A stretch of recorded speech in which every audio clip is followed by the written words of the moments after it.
No one wants to talk about the D word. Instead, you'll hear pop your clogs if you're in the UK, rai seniku, which means to go to the next world in Japanese. And my newest favorite, die Radieschen von unten betrachten, German, or at least my attempt at it, for looking at the radishes from below.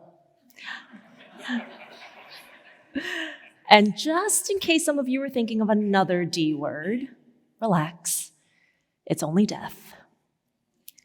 And it makes sense. Death is fascinating and also frightening. And yet it has the power to transform us, to shape and alter the trajectory of our lives unlike anything else we know. In fact, I'd love to see a show of hands. How many of you have either had a near-death experience or lost a loved one, and it made you rethink your life and how you want to live it? Okay, it's a fair amount of you. Well, you're not alone. After surviving an otherwise fatal gunshot wound, activist and Nobel Peace Prize recipient Malala Yousafzai said, "I realized I could either lead a quiet life or I could make the most of this new life I'd been given." Candy Lightner founded Mothers Against Drunk Driving after her daughter was killed by a repeat offender. And before Steve Jobs died of cancer, he referred to death as the single best invention of life, calling it life's change agent.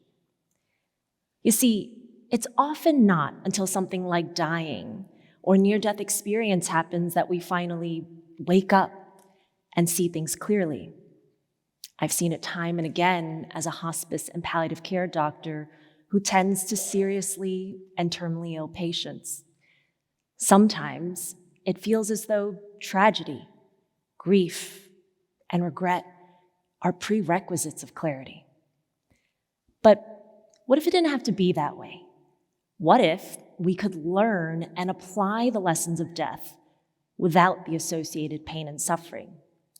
By embracing and leveraging our mortality, we can begin to replicate death's transformative effects on life by intentionally inviting death in instead of pushing it away.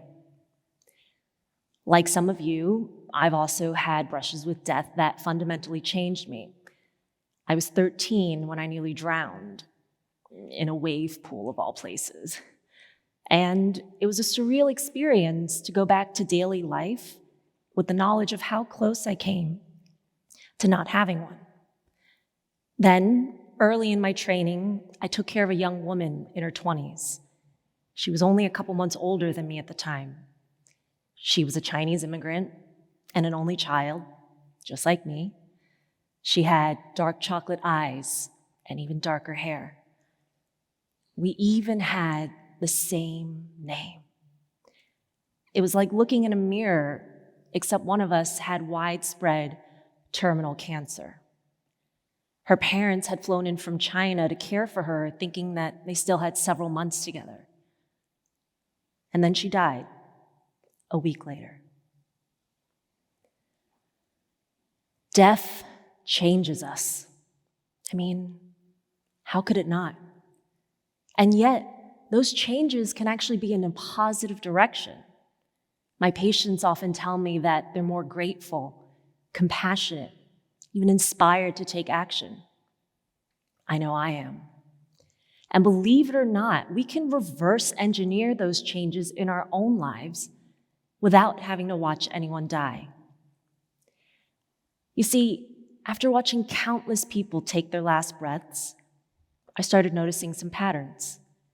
After a brush with the D word, many people will say an A word instead, like, "I feel like I've been asleep in my own life," or "I've just been on autopilot mode." And that makes sense because our supercomputer brains love automation. Our brains are about 2% of our body mass, yet require 20% of our oxygen consumption, the most out of any organ. And our brains love to simplify, streamline, and adapt over time in order to conserve energy. It's the reason why something like driving seemed nearly impossible when you first started, and now you probably can't even remember how you drove to your destination, much less where you parked your car. The issue is, our autopilot modes are often so strong and so efficient that it can take a significant external life event to jolt us awake. Relocation, retirement, a milestone birthday, divorce, bankruptcy, parenthood, job loss, a new relationship, illness, and of course, death. These events act like short circuits for our brains, making us go, whoa, what am I doing here? And it's precisely those interruptions in our usual habituated patterns that make us ripe for the opportunity to embrace change. But it's not necessarily the event itself that does this. If you finally quit smoking after surviving a near-fatal car crash, it's not because you downloaded any new information during the event that helped you to do so. Likewise, if you switched careers after watching grandma die and you realized life was short, it's not because you magically developed the career change skill during that time either. Which means, right now, you already have everything it takes to change. Because transformation starts with two things: something to shift our perspective, and something to generate enough emotion, positive or negative, to get us to take action. The goal, though, is to change our lives because we want to, not because we're forced to. And I know what some of you might be thinking. You're like, weird death lady up there wants me to pick out my own casket, and I'm not ready for that. Don't worry. Oh, fun fact, apparently Irish slang for coffin is a wooden onesie. Regardless, it's nothing that serious or drastic. Instead, here are 3 exercises you can do in your daily life to help you prioritize values, to be more present, and to minimize regret. Now, these practices will give you that perspective shift we were talking about, but it's up to you to generate the emotion.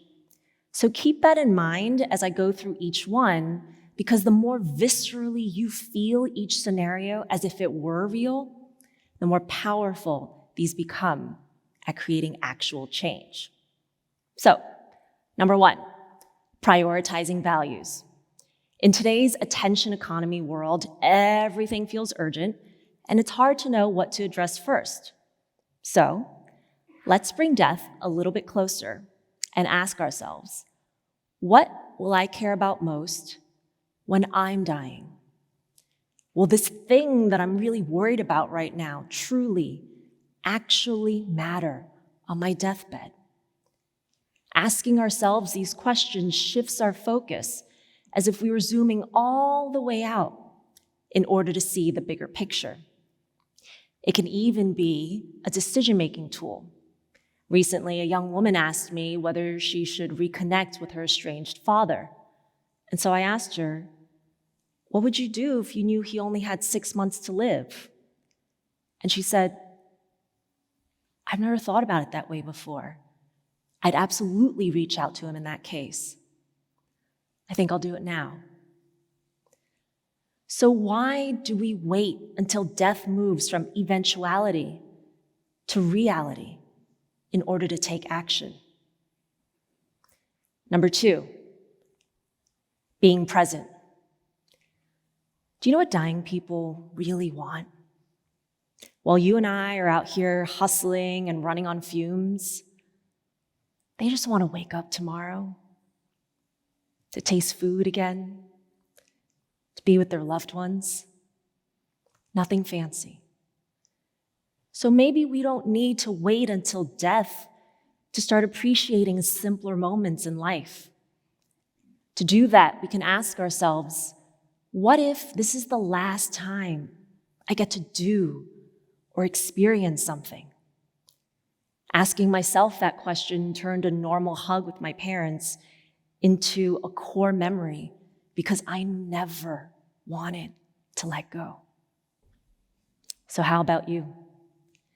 If you knew one day you would never hear your best friend's voice again, how intently would you listen to them tell you a story now? How would you savor your favorite food, watch a sunset, or snuggle with your pet?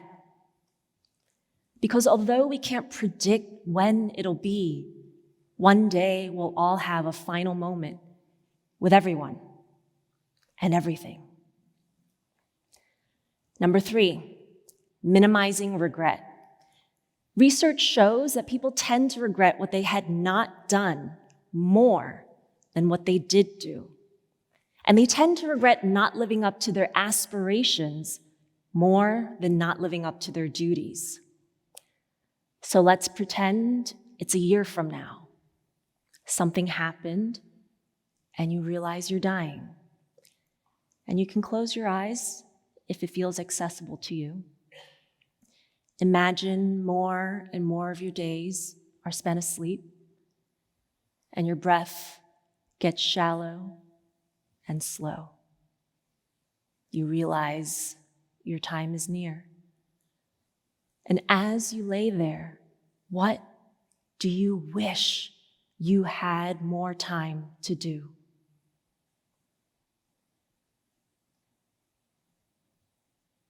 can open your eyes. The good news is that the vast majority of us will live far beyond a year. And the truth is, some of us won't. So what do you need to do today in order to minimize potential regrets tomorrow? How do you want to spend the rest of your time while you still have it? I'm not immune from regret either. Recently, a friend of mine transitioned to hospice care. She was young, independent, and in really good spirits, so we all thought she had several months left. She loved talking about death and was so excited to share some insights that I could potentially include in this talk. And then she died 10 days later. The last words I have from her are, "We can schedule a time to talk. I would love to help." And I kept meaning to circle back, but I got distracted. I'm human. And yet I can't help but wonder if only I had taken a moment to disengage from my own usual patterns, that I'd be sharing her final words of wisdom with you now, instead of this story. I hope it doesn't take personal loss or a near-death experience for us to learn these lessons. I hope that having a healthier and more intentional relationship with death can act as a catalyst for positive, incremental change in our lives, like a North Star to guide us when we found ourselves too far from where we want to be. I hope that instead of reconnecting with someone in their final months of life, you reached out now and created decades of extra memories together.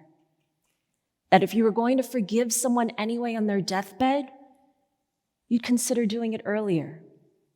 And if you were finally going to pursue your dreams after surviving a near-fatal experience, you'd remember you already have what it takes to start now. To this day, I still don't know what made my patient and my friend so different from me that they died and I get to stand here. Why them and not us? What I do know is that it's up to us to make our lives count, to choose courage over fear, connection over isolation, to arrive at the end of life and replace the words "I wish I had" with "I'm so glad I did." They say that we all have two lives, And the second begins when we realize we only have one. So who gets to choose when that reset happens? Will it be the D word, or will it be you? Thank you.